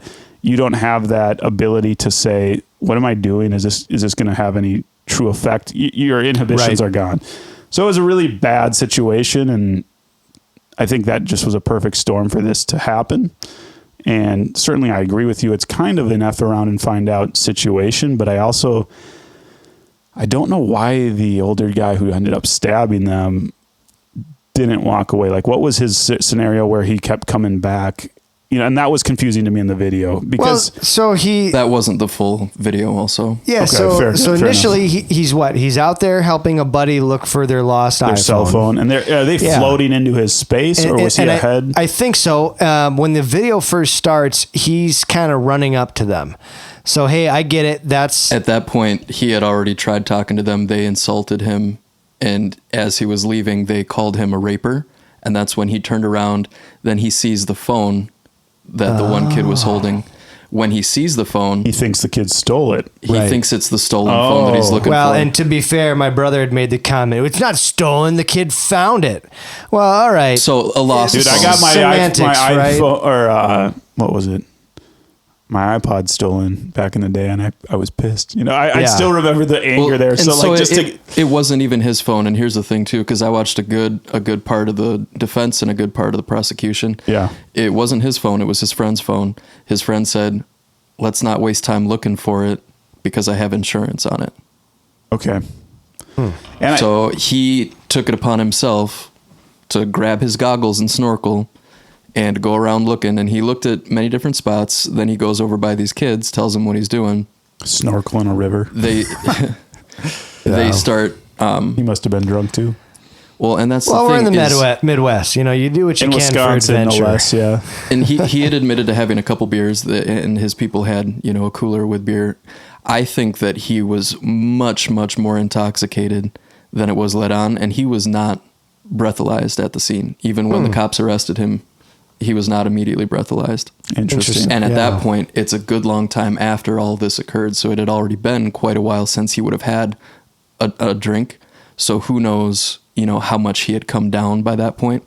But who knows how far they were from a spot where cops could even come to them? Because I've been on those river tours where you just chill in a raft. It takes a while to get down to. And they exited the river at the exit. At where they were. Okay. So they were still upriver from the exit. So it could have taken an hour to get down to that exit. Yeah, it could have been quite a while. Which makes sense why those kids died. Or one of them died, right? Yeah, he died of exsanguination, so blood loss. Mm-hmm. And it pierced his lung. But anyway, yeah, when you're watching the video and you see this guy run up, he just looks wasted. He's stumbling up. He kind of trips over himself. He puts his snorkel and goggles like in his mouth to hold it, reaches out with both hands and grabs onto the tubes that these kids are sitting in. So then his hands are like touching their legs that are sitting over the side of the tube. So you can understand from the kid's perspective, what the heck is this guy, They this aren't stranger fearful doing? at all, though. If you watch the video, they're all giggling and laughing, and it's WTFs all around. It's WTFs. You're like, what is this guy trying to do? Why would he Right. come up to a group, and why is he feeling up my legs? Right. And You to know? be fair, in the video, I don't see him touch any legs. I see him grabbing the tube It's very and then close to the feeling legs. around the tube and the legs. In the and- prosecution, It's still odd, though. Like, yeah, in the there's no prosecution, they question. pause the video at different points. Okay. And he ends up dropping his snorkel. Yep. So then at that point, he's no longer looking for the phone, reaching for the phone. Now he's looking for his snorkel. That's when he Okay. walks around the tubes so that he's downriver of the tubes and then just kind of stands there. And these people are still like, and you know they're drunk. So they're like, Right. they don't understand what he was doing in the first place. Now they don't understand that he dropped his goggles and snorkel and that now he's looking for that in the water. They're just oblivious and thinking this stranger is like, you know, in their midst. They don't know what he's up to. Right. And If I'm those kids at that point, I'm thinking stranger danger. My parents taught me, hey, you don't talk to strangers. I'm drunk. I'm floating down the river. I'm trying to have fun. This is weird. We're not at the exit. We're not at the entrance. We have river to float. Let's keep going. Yeah, and I that's don't why understand that's why they were all hyping each other up and Right. swearing and telling him to get out of there and childishly insulting him and everything else. Well, telling him to get out of there, you get out of there. If you're uncomfortable around a guy who's standing there, he doesn't have a tube. He's not floating. He's standing in the river. You're the one floating. Go, move along. Finish your float. Well, and- keep going. And I think his case, You're not stopping to help the guy. defendant's case was strong to begin with. He just screwed it up in a way too, because from what I read, he had mentioned like, "Oh, this was the kid's knife that I grabbed from them." Yeah, and it stuff. sounds and like then he lied several later times. admitted he to said lying. that to the nurse when after he was arrested and he was being checked out. Yeah. He said that to the nurse, and it could have been that he was trying to portray himself in a different light to someone who was irrelevant to the investigation anyway, and he didn't realize that that session was being recorded. So he didn't say that under oath? He did not say under oath that it was the kid's knife. What he said to the nurse was, yeah, I stabbed this guy. He had this knife. He pulled a knife on me, and I grabbed his wrist and turned it into his gut. Is what he told the nurse. I mean, it doesn't seem to me like it was injustice to come to that verdict. I understand you could make the case for self-defense, but... So here's why it's not self-defense, in my opinion. Yeah. And I think you and I would agree with this. I agree. So these kids are all yelling and swearing at him. They're getting up in his face, which summons a group of girls from nearby who also come over drunk, swearing and yelling at him. Now there are 13 people around him, but they're never at any point fully surrounding him. He It's pretty damn close. It's close, but he always has the opportunity to leave. You can tell he does not feel afraid. Why would he stand his ground? Neither do they, though. But And it we're doesn't talking- matter. We're It doesn't talking matter. 13 no, on it doesn't one. matter because he's the one who approached them. What do you so think? it doesn't matter. Just to add in a little context of that too, right before that, they slapped him in the face and he fell down in the water. Right? No, I'll get to the order of things. Yeah. All right, great. So now these girls come over. They're basically standing in a half semicircle, and the one girl gets up really close to him. At this point, he pulls his knife out of his pocket and opens the blade, and he's holding it in his hand. None of the kids noticed this. This was before he ever got hit and before he went into the water. So she's in his face. Instead of backing away and saying, okay, clearly nobody's listening to me. This is escalating. These kids are escalating it. Right. Instead of saying, okay, I'm the adult here. Maybe I'm even more sober than them. I'm going to remove myself from the situation. He's standing there with a knife in his hand. Mm-hmm. Then he hits her or pushes her. Is that in the video? It's not. Because you can't see that. But he admits to it. Okay. He admits that he made contact with her. He doesn't admit that he punched her. And there's controversy over that because there was never a blemish on her face. Sure. And her mom pointed at a picture of her and said, that's right where he hit her, which was the wrong side of the face from what the girl claimed she was hit on. that's fuzzy. So Okay. Fuzzy I don't think information. she was punched. And the guys said that in the video. So now, would you concede that those girls are in the wrong because they're inserting themselves into a situation that never involved them to begin with? That's irrelevant. They didn't stab anybody. Right. It's like they also they're didn't not hit in. him. They're whether they're right in the wrong or not. I don't think they're legally liable for anything. Sure. So regardless, certainly not helping anything. No. Everybody escalated it, and so did he. He attributed to the escalation by remaining in the situation instead of leaving. His friends were on the other side of the river. They see him get pushed. They're shouting at him to come. He gets up, and instead of going back to his friends, hold on. There's some things that happened because he got slugged, knocked down in the river, and then what happened as he's laying there in water deep enough to drown in? Another kid comes, a different kid, not the initial kid. Another kid comes, one of the 13 people around him, and slugs him again in the face. This is an old, out of shape man laying in the river, already knocked over. They're all laughing. Go watch the video because it's. Regardless of what you think about the verdict, it's a sick thing to watch. It's obnoxious. If you watch it more than once, which I suggest watching it more than once, mute it the second time. Because all you hear is them screaming, yelling, swearing, laughing. I disagree. I say don't mute it because try both. Try both, but their attitudes, the audio displays exactly. These kids are the ones in power in this situation. They're laughing. They're all cussing. They're all drunk. They're belligerent. They're pushing him down. This is a big mob game to them. This is a game. And what's funny is, like you pointed out, I didn't notice this until you said it. He's already holding the knife and they don't even care. Whether they notice or not is irrelevant. They don't care. It's 13-on-1. But that's the other problem. And these are young men in the physical prime of their life. And this is one old man. And I agree with you. He's the adult. He should have left the situation. But at the same time, F around and find out. Respect for your elders, which there is a sense of authority. Number 3, you're drunk and should attempt. You're drunk and shouldn't be. You're drunk and high and underage. You should be attempting to lay off of everybody's radar. Instead, you're acting as if you can do no wrong. It doesn't matter who approaches you. It doesn't matter who confronts you. You can do no wrong. These were definitely wild, undisciplined children. Right. Is what they were. Wild, undisciplined children. These are kids that did not get spanked at home, and instead they went out into the world and the world spanked them. And I don't know. You can see that in the video. I hate to go down this route because but losing a child is disgusting. I cannot imagine what those parents are going through. But if that father doesn't go to bed with at least an ounce of responsibility hung up on his heart, I'm sorry, that's a child you raised. True. And that's who he was involved with. Those were his friends. That was a situation that they didn't shy away from. They welcomed. They welcomed it with laughter. Then they thought they were going to be on World Star. They thought they were going to be on World Star. This is we're talking about two different things too. I mean, we're talking. I fully agree with you guys with where you're going, Drew, on the morality of the situation. Like you're raised. I'm not saying Nikolai Mew didn't do anything wrong. No, and that's. I just want our listeners and our audience to know I am not condoning anything. I'm not praising this guy. Personally, I'm not shocked with the verdict. You know, I felt like it could really go either way. Sure. Most likely was going to go against him because you stabbed 4 kids. You know, like 5, or even worse. So, I mean, there's certainly a point of I stabbed a person. Do I need to stab another person? Because you stab one, they're going to start. And I understand there's the reaction. It's all in real time. It's hard to like play Monday morning quarterback on the thing. But the other element to this too, that's maybe more disturbing, is kind of what you're alluding to here.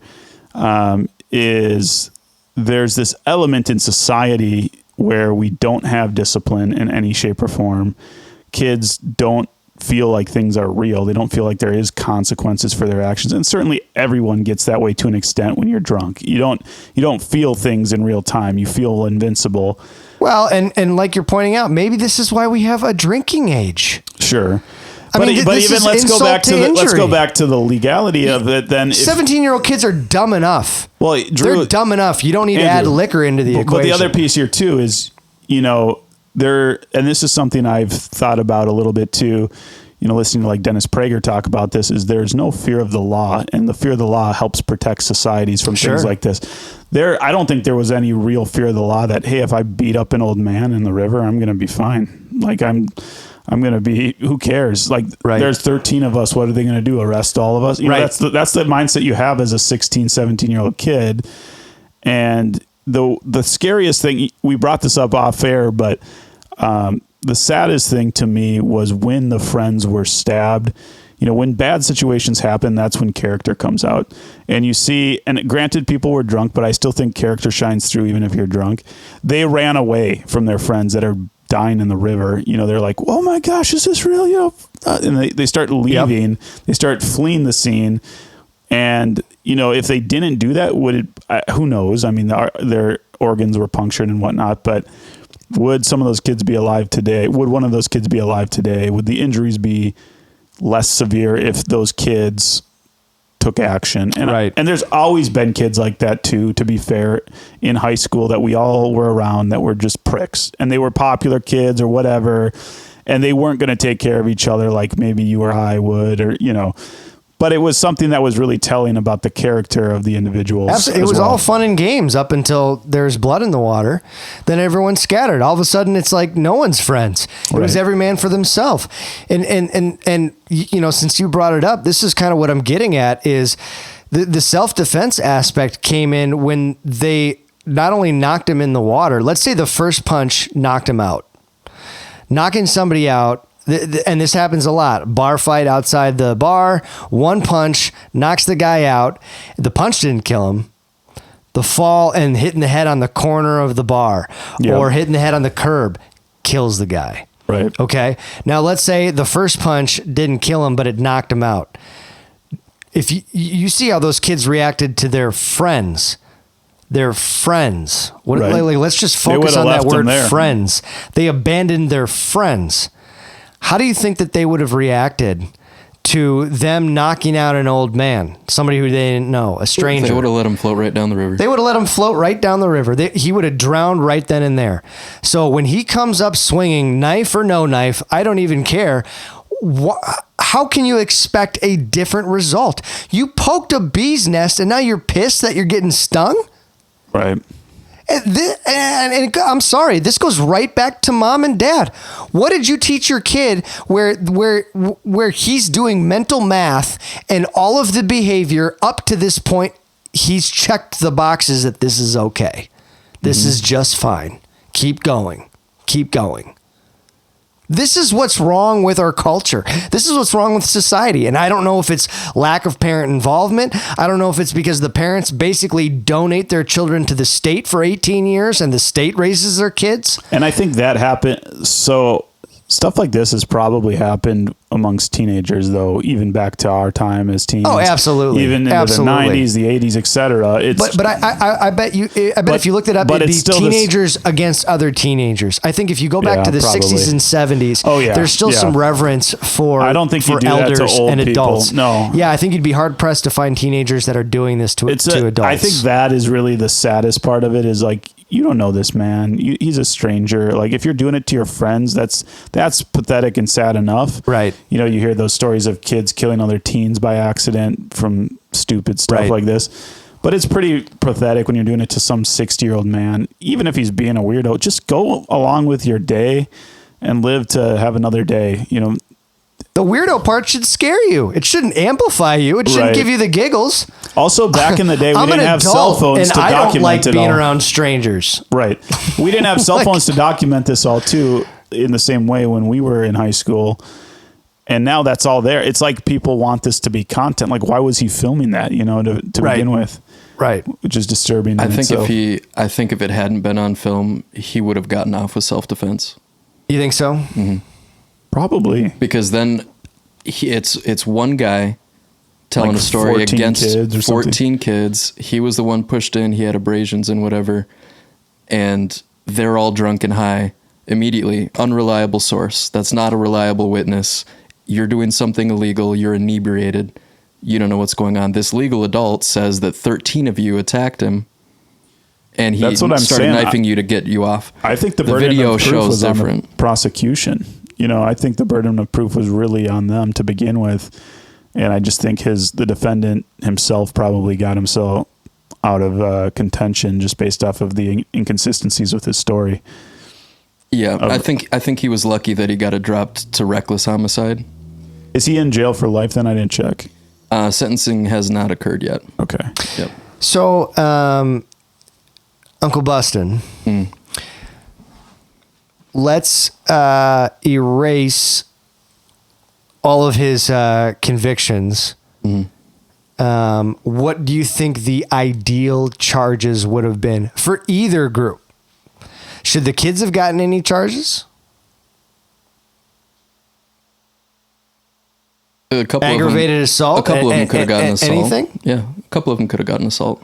So what do you think would be the ideal verdict? Yeah, I don't know, and I don't know all the different legal aspects of the different types of charges that he could have been convicted on, because he killed someone regardless of it being self-defense. So I don't know what kind of charge it would have been if it was clear self-defense, but you killed someone. Well, there probably wouldn't have been any charges, right? Sure. Yeah. So this was Texas. Would he be free? Right. Well, so here's my big thing. The points that I think make this just not self-defense whatsoever. And the prosecution made a really good point here in the video. As you're walking up to them, here's a freeze frame of you grabbing the knife in your pocket. As you're walking up to them, we see that in the beginning of the video. This is before he even touches the tubes. Before he even touches the tubes. Okay. He touches the knife that's in his pocket. What is that doing? It's confirming you have a knife as you're about to confront these teenagers. So he's aware that it's there. He didn't forget about it and pull it out, later on as an afterthought. He has the opportunity to leave, and he doesn't. He stands his ground, and he even said that in his defense. No, I stood my ground. Okay, well, why did you stand your ground? You're looking for a phone. Sounds like he had terrible attorneys. Well, this is when he's up there, and I don't think there's much of a language barrier. He has an accent, but it's not super thick. So I don't know where his head's at, though, and this is why I think he was really drunk at the scene, just because of the way he was behaving and what he was doing. Why would you stand your ground when you have the opportunity to leave? All you're doing is looking for your goggles and a phone.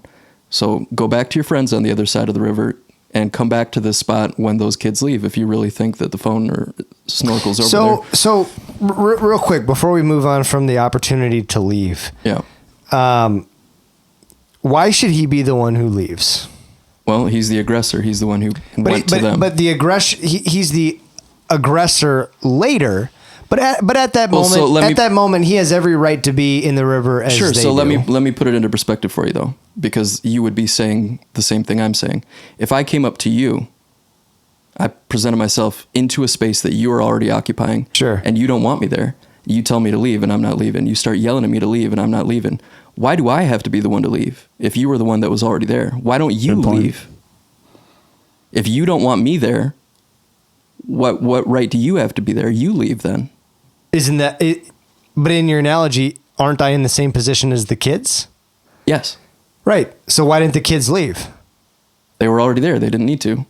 And wait. It's the same thing so that hold you're on. Your saying. analogy is you approach me. Yeah. You're the future quote unquote aggressor. Yeah. And you approach me and I say you should leave. Yeah. And your question to me is why don't I leave? Right. Right. So in your analogy, I'm the kids. Yes. Right. So that's what I'm asking. Why is the onus on him to leave? Why is the onus not on the Justin's kids saying to the leave? onus is on him because he's the one who came in and made it a deal to begin with. The kids were just minding their own business. He moved into their space. They're saying, get out of my space. And you're saying that those kids could just leave their own space. No, and they could, if they were in a state of mind to be reasonable, they could be like, all right, guys, he's hanging out, let's move on. But they don't do that. They escalate, of course. And to play devil's advocate here, he's actually in that space for a purpose. So the kids are floating. Mm-hmm. He's looking for something. Speaking of being in a space, though, like on a river, you're naturally moving the entire time. I don't understand. The river was pretty shallow. They were anchored there, basically. It is pretty shallow, but Okay. my point is the kids are drunk and shouldn't be, and are there to float. This guy is, let's say he's drunk. He's legally within his right to do so, unlike the kids. And he's there looking for something at that specific spot in the river. The kids, although they do have every right to sit there and camp and hang out and whatever, you'd think that there would be a little bit more pressure on them to leave, given the fact that they're drunk and shouldn't be. Don't want to be on anybody's radar. A weird adult just approached them. That's kind of strange. Let's move on. And we're here to float down the river, as is clear by our tubes. Let's keep floating. Instead, they choose to stop, gawk, And whether he approached them or not, they still choose to stand there. They all climb off their tubes and they start laughing and making fun of him, and eventually leads to the altercation. So that's why this is an honest question. I'm not defending Nikolai Mew. I'm just saying, why is the onus on him to leave and not the other group? Because it does take two to tango. If he's claiming self-defense and that he felt threatened, he needs to remove himself from the situation. Fair enough. If That's he does the connection not, point. if Yeah. he does not remove himself from the situation, when he is fully capable of doing so, it's no longer self-defense. And this is specifically because, as far as the law goes, Wisconsin does not have stand your ground laws. As No, I don't far believe as so. I know, I'm not aware. Right. That's what I'm saying. They don't. Okay. Yeah. So, okay, that's fair. Yeah. So between the fact that he could have left, chose not to, he wanted to stand his ground for some reason, he had his knife out and in his hand before he was ever touched. If he was actually feeling threatened, he could have backed away. Or the prosecution points out, you pulled out your knife and stood so discreetly that nobody noticed, regardless of them being shit-faced drunk. If he felt threatened, he pulls out the knife and says, don't come any closer to me. Right. I have a weapon. That's I'm going the to back key. away. If he said that, He doesn't. Now, when he gets hit and he gets pushed and his head goes underwater and he gets back up, once he stands up, you can clearly see in the video, he's at like that point, smirking or something. They said, or no, he just has a dumb look on his face, and I think it's because he was drunk. yeah. So, But let me finish the point quick. When he stands back up, nobody's touching him. that's not true. Yeah, you can take a look. We can watch it right now. There's a video that came out showing that he was slugged, knocked down in the water, punched again while he's in the water. And then when he goes to stand up, he's hardly standing when another kid lunges at his neck, and that was the kid who got stabbed. So literally the moment the knife enters that kid, his hands are around Nikolai Mew's neck. Okay, and that was the one in the yellow shorts that got, and then you I think see they're him orange. floating, and you see that kid floating in the video. Yep. And he Yep. stood up on his own a few minutes later, by the way. Yep. We can see that at the end of the video. He stands up. I think he falls over again. Sure. So I'm corrected now. Maybe that was the first stabbing. He's literally being attacked at the same time he's stabbing somebody. Sure. So to me, that's where I'm looking at this. Like, you know, it doesn't matter if you know whether the person is armed with a weapon or not. You don't get to do this to a person. And that's where, yeah, Nikolai Mew seems like he screwed up. He seems like a real knucklehead. He seems like a dummy. You were drunk on the river, around with kids who, you know, you should not be messing with. You hung around a bunch of troubled youths. Okay. This reminds me of like that old hick, you know, in Wisconsin. You know, we've all met them, you know, and they're just those guys that they've got anger issues, right? You don't want to mess with them too much. Right. You know, they're just these good old boys, but it's so strange. And this is where it just tells me these kids weren't disciplined as children. No question. Because, like, dude, the childhood that I have, you don't mess with adults. No. You don't mess with adults. I've been yelled at I'm from an adult strangers. and I still don't mess with adults. Yeah. That's true. I look at people older than me. I don't mess with you. There's times, you know, like no one likes to be called out or like, you know, by a stranger or anyone, but yeah, there's wisdom. We go back to the wisdom of the meek will inherit the earth that we talked about last week of sheathing that sword. Yep. There's wisdom in knowing when to fight back and when not to, or, you know, and when to actually attack. And when you're drunk, that wisdom gets very diluted. Sure. but in this case, I definitely agree. You know, the kids there was no fear or respect or honor for the elder in their presence. And, you know, to not have one of those 13 kids that say like, hey, let's leave, let's get out of here. That was a little telling too. You know, usually there's one or two in the group that is like, hey, like this is probably a this bad is weird. idea. Let's keep moving. Guys, let's get out of here. You know, and maybe that was happening because you couldn't really tell.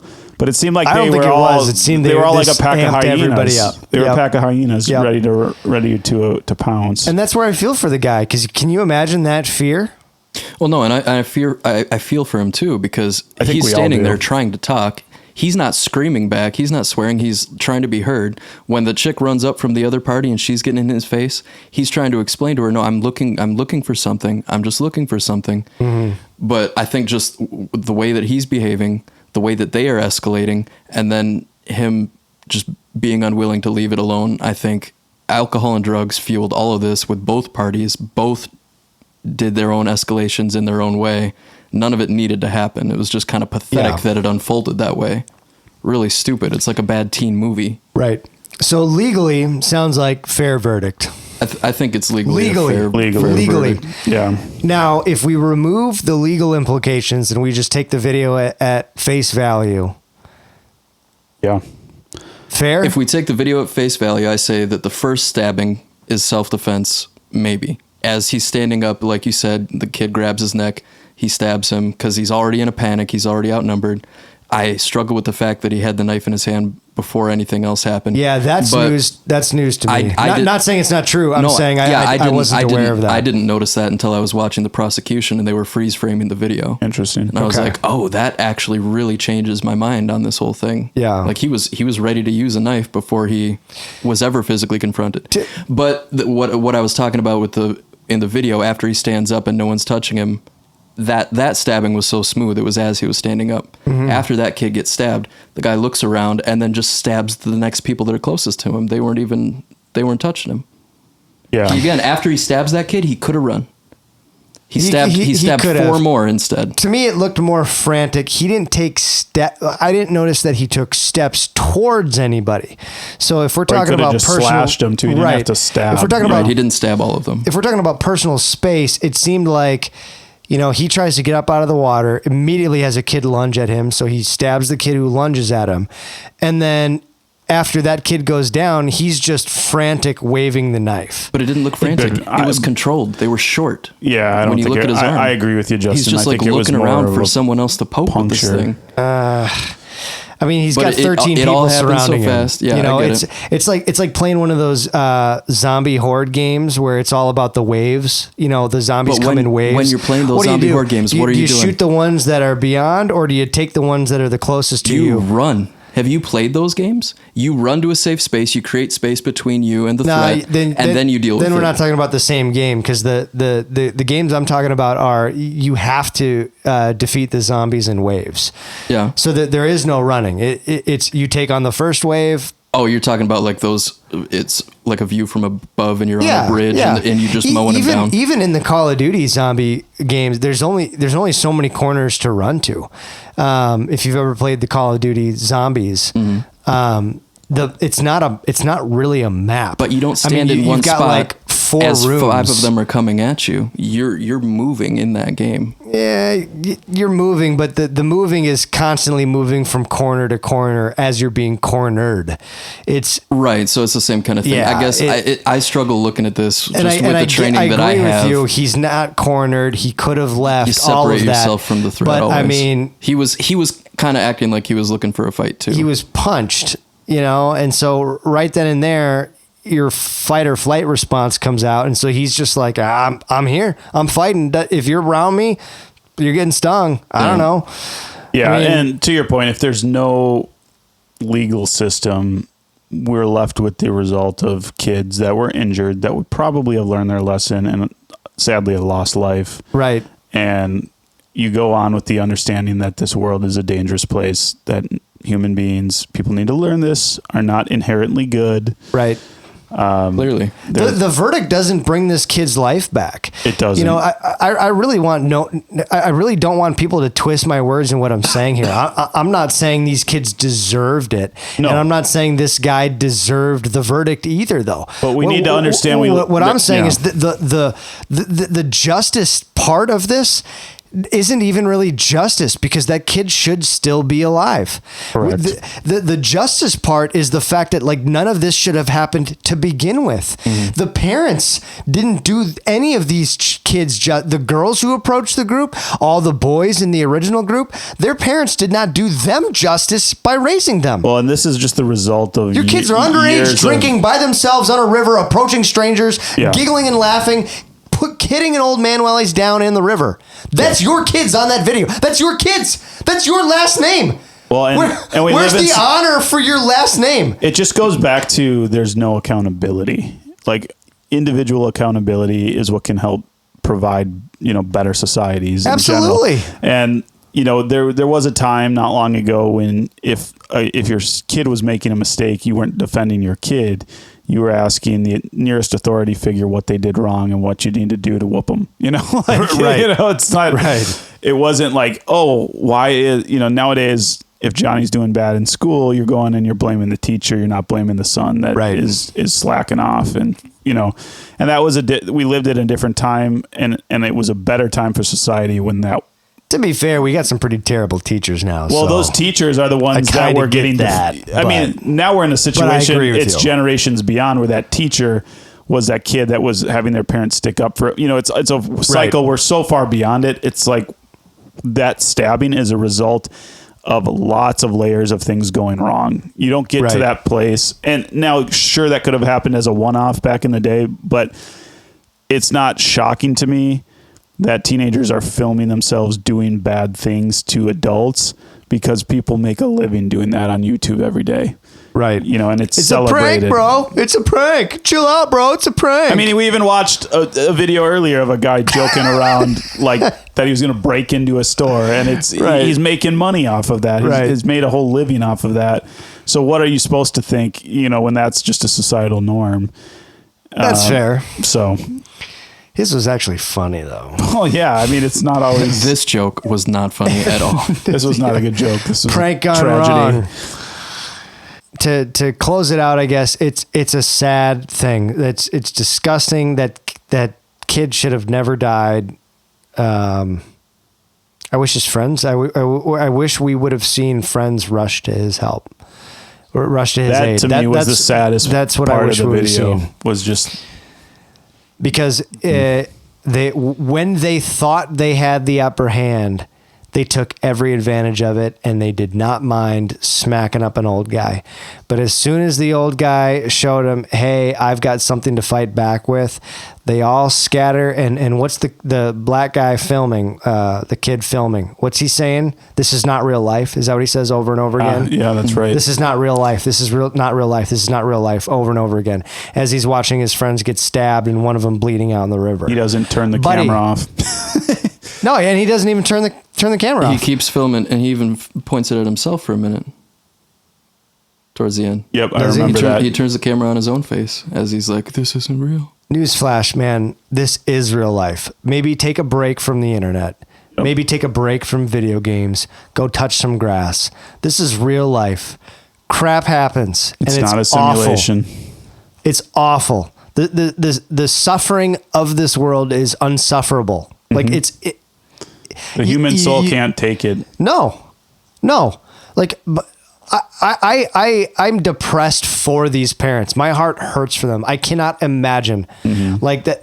Like, seriously, that's a daily prayer. I hope my children absolutely outlive me. Absolutely. 100%. I'd rather die tomorrow than ever have to deal with one of my kids dying. Yeah. But agreed. that thought also spurs me and motivates me to make sure that my kids are never in a situation similar to that. Teach them how to behave and keep themselves safe when you're not there for them. Exactly. Yeah.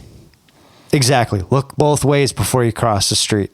Heck, stay off the sidewalk, because we have so many of that type of teenager in the river, also behind the wheel of a, vehicle flying 65 miles an hour, too busy watching Tic Tacs and taking Snapchats to their friends to pay attention to the fact that they're throwing a vehicle down the road at 60 miles an hour. Absolutely. I mean, even adults. I mean, honestly, even adults. Absolutely. A lot of adults are overgrown teenagers. A lot of society. This should be a wake up call for a lot of people, and instead, I feel like a lot of people are fixated on getting justice in the courtroom.